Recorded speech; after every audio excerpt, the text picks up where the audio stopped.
Good morning dear students. आज मैं आपको व्यंजन के बारे में बताऊंगी। व्यंजन किसे कहते हैं? व्यंजन किसे कहते हैं? आज हम आपको बताएंगे व्यंजन के बारे में। व्यंजन किसे कहते हैं? तो आप जानते हैं कि स्वर स्वतंत्र होते हैं। इनको बोलने के लिए हमें किसी वर्ड की सहायता नहीं लेनी पड़ती है। लेकिन व्यंजन ये स्वरों की तरह स्वतंत्र नहीं होते हैं। इनको बोलने के लिए हमें स्वरों की सहायता लेनी पड़ती है। और आप जानते हैं हिंदी वर्णमाला में का से हा तक 33 व्यंजन हैं। कितने व्यंजन हैं? 33। कितने व्यंजन हैं? 33। तो अब हम आपको बताएंगे संयुक्त व्यंजन क्या होते हैं। अब हम आपको बताएंगे संयुक्त व्यंजन के बारे में। संयुक्त व्यंजन क्या होते हैं?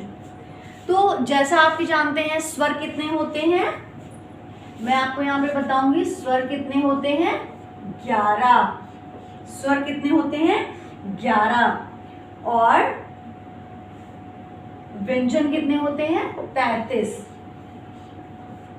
व्यंजन कितने होते हैं? 33। जैसा कि आप जानते हैं स्वर कितने होते हैं? 11। व्यंजन कितने होते हैं? 33। स्वर 11 होते हैं, व्यंजन 33 होते हैं। अब कुछ ऐसे अक्षर होते हैं जो दो व्यंजन के मेल से बनते हैं। कुछ अक्षर ऐसे होते हैं जो दो व्यंजनों के मेल से बनते हैं। इन्हें हम संयुक्त व्यंजन कहते हैं। तो अब हम आपको उदाहरण बताएंगे संयुक्त व्यंजन का। आइए हम आपको कुछ उदाहरण बताते हैं संयुक्त व्यंजन का। अब जैसा कि आप जानते हैं का, और इसमें हम हलंत लगाएंगे और श आ, इसको मिला करके क्षा बनता है। इसको हम बोलते हैंक्षा। जैसे बोलते हैं कक्षा, तो का शा और आ मिला करके क्षा बनता है। ठीक है। फिर उसके बाद है ज्ञा। कैसे बनता है? जा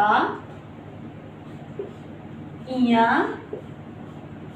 प्लस आ मिला करके क्या बनता है?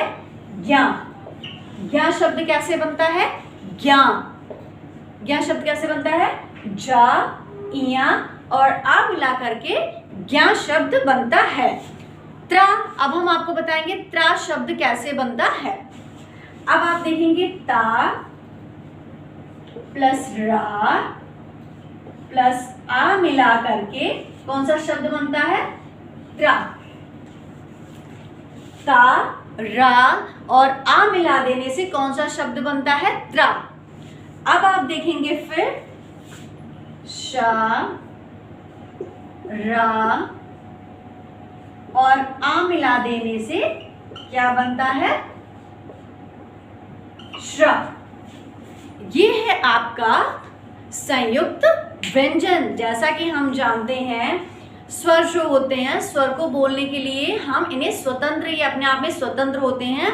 और स्वर को बोलने के लिए हमें किसी अन्य वर्णों की सहायता नहीं लेनी पड़ती है। पर व्यंजन को बोलने के लिए हमें स्वर की सहायता लेनी पड़ती है। तो संयुक्त व्यंजन किसे कहते हैं? कुछ अक्षर ऐसे होते हैं जो दो व्यंजनों के मेल से बनते हैं।